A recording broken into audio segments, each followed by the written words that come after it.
Ayan po, welcome po sa aking YouTube channel. Sa mga hindi pa po nagsusubscribe, please click the subscribe button po. Ayan, ang lulutuin po natin today ay tinolang manok. At ang ating mga sangkap, syempre po, nandyan po ang ating manok.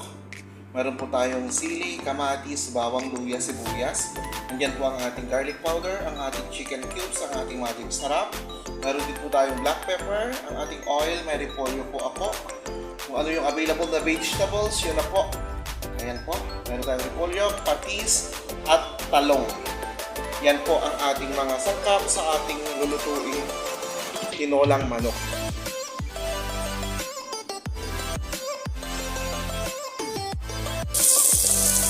Ayan na po, ginigisa ko na po ang ating bawang, sibuyas at ang ating luya. Isusunod ko na rin po ang ating manok.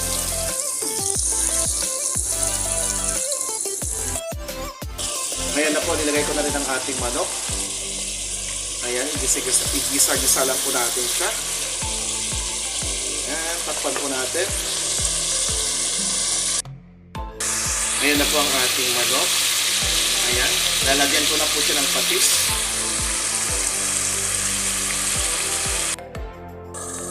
At yan na po. Nilagay ko na rin po ang ating kamatis. Ngayon, lalagyan ko po siya ng tubig para lutuin po natin ang ating manok.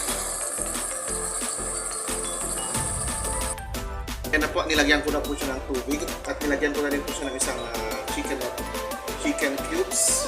Yan, takpan lang po natin. Yan, at lutuin natin ang ating manok. Yan po.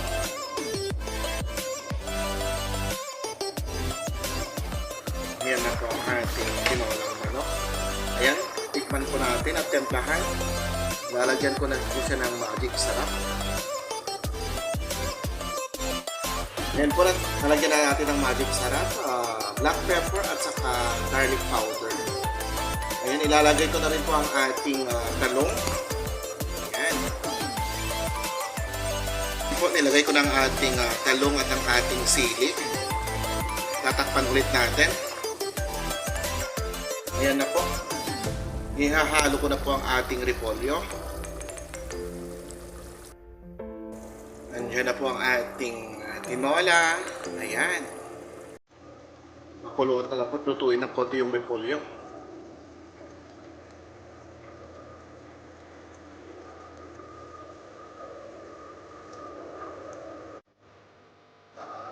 Ito na po ang ating finished product. Ito po ang ating tinola manok.